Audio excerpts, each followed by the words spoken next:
here we are with Eric Ligman. Eric, tell us sort of who you are, what you do, and who you do it for. Okay, well, my current role, I am the U.S. Senior Manager of Community Engagement, so I work basically with the partner community managers, the field team, 14 across the U.S. currently, working with the broad partners, focusing on small business specialists. On U.S. small business teams, we focus a lot in the SBS-based world. Been with Microsoft for about 6.5 years now.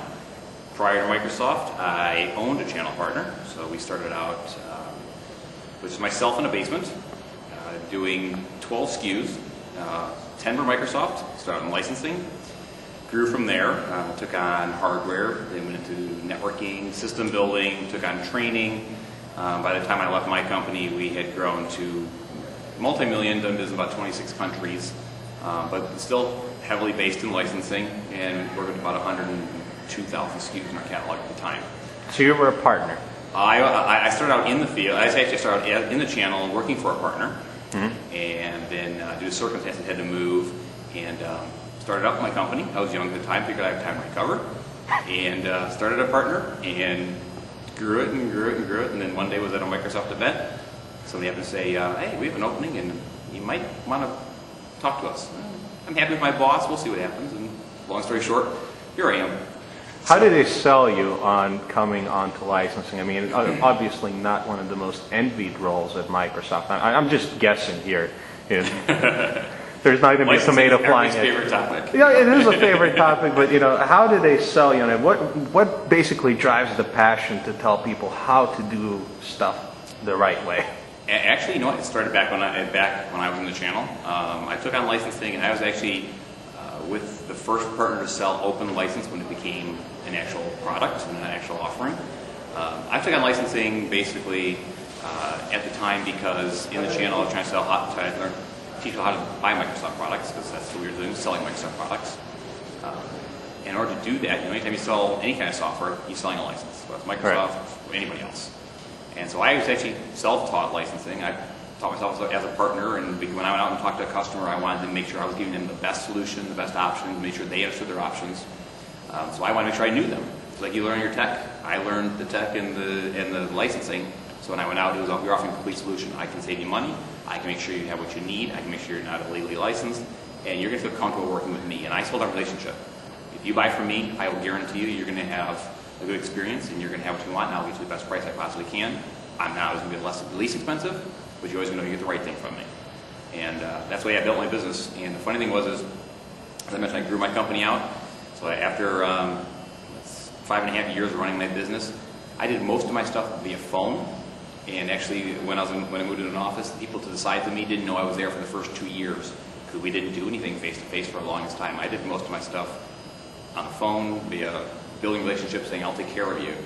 And licensing was the way we did it, and it just grew from there. And that's how I got into licensing. And I joined Microsoft. People just knew me from before, and licensing I did. And the irony is I've never actually been on the licensing team at Microsoft, but I do licensing consistently. And you explain licensing, which is one of those things that people love, that somebody will actually stand on the line and say, "This is how it works. Yeah. Let me explain the process to you." It's not, it's not monkeys and typewriters just putting this stuff together in the back room. There's an actual process. And I got to hear this at SMB Nation last year, but what we really appreciate in the community, and from everybody that I talked to in Orlando, it's like, "Well, that guy's funny." Well, it's got to be real. And actually, so one of the things I love my job is that I get to work with the channel every day, and I love this channel and just being able to talk about how to sell and how to do that. And so when I try to describe licensing, I have a philosophy, and I joke with people. I like to teach with a crayon. If it's not easy, then something's wrong. And so we try to make it as simple as possible. So not just what's the answer to the licensing question, what's the answer, why is it the answer, and what's the reason, what's the rationale behind that. So the big question, OEM, retail, volume. I won't just give you an answer. I try to say, well, here's why. Here's what OEM really is. Here's what retail really is. Here's what volume really is. So that you don't just know the answer, but you understand sort of where it came from, why, so that when you go out and talk to your customers, you feel comfortable telling them why one's better than the other. Not just saying this is better. I try to convey that to the partners. Because like I said, I'm hoping to basically be able to pass along what I used to do to the partners out there, so that as you guys grow, that's great for us because we're all partner based. So when you grow, we grow. let's all grow together. Oh man, there's the sales pitch, man. I'm going to have to edit stuff on the side of it.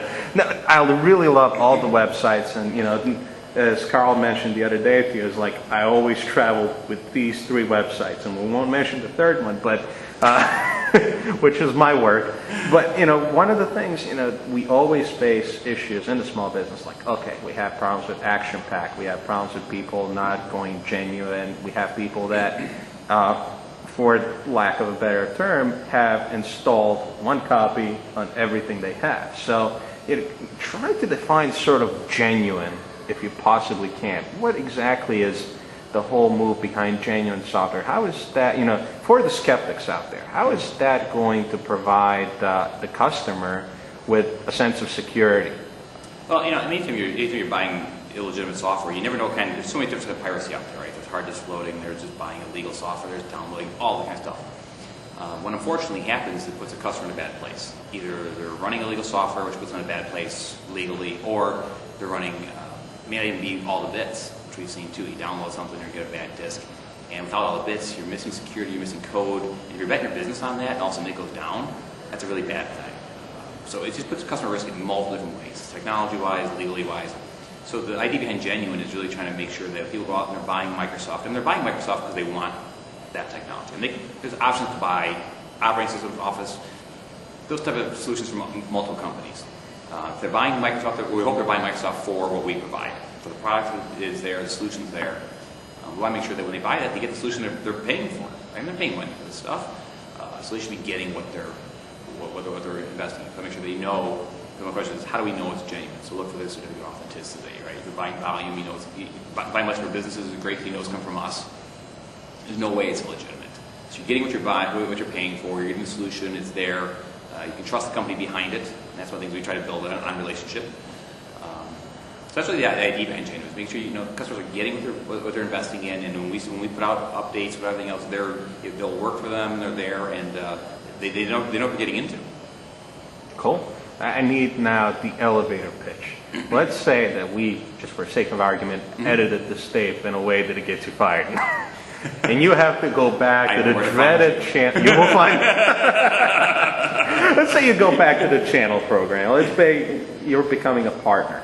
Give me like 60-second pitch of how I go from knowing nothing about licensing to knowing pretty much where to find all the answers. Okay. I think the basics are realize what licensing is in software. When you buy software, you are buying the rights to use the software under the terms of the license. No matter whose software it is, Microsoft or anybody else. So if that's the case, start with the EULA. If you're going to sell somebody an end-user license agreement, understand what the license says. If you don't know what it is, you know what you're selling. So that's where I started. I started by reading the license I'm selling, and then I looked at the options. And there's OEM, retail, volume. Look what those 3 are, right? So you can look at the Microsoft website, go to Microsoft.com/licensing. There's OEM, there's retail, there's volume. You can see what they're there for, what they're intended for. And it's very simple. OEM, buying a PC, you got it. Retail, on site for your business, buying licensing. But to understand the basics. EULA, how they're distributed, and how they're sold. And once you have that, you can sort of build from there. But always start with the basics. Just do the very basics. And we remembered the basics from SMB Nation last year. You want to do that wonderful tagline? If you don't get the answer you want the first 4 times, you call the partner resource desk. Do what? Yeah, that is my biggest pet peeves. You know, is people will always, you know, they will keep calling back to get the answer they want to make them feel better. The wrong answer is never going to help anybody. So don't keep calling back to get the right answer. I mean, you need the right answer. And that's the only thing I built my business on was you want the right answer and you want to provide that right answer. So when somebody gives you an answer, have them send you the link where that came from so you can show where it came from. Because somebody says, I think, I heard, I thought, you're not calling to hear what they think they thought or whatever. You want to know what the right answer is. So find the answer, have the link where it's at. And push for that email. Absolutely. When you get a link, you can go to your customer and you feel, when you recommend something to your customer, you want to know you recommend the best thing and you want them to know that too. And that's where you stand out and differentiate yourself. And that's the relationship that made you successful and made you one of the folks that really understands and explains licensing over and over to us. So, man, thank you, and thank you for doing this. My pleasure.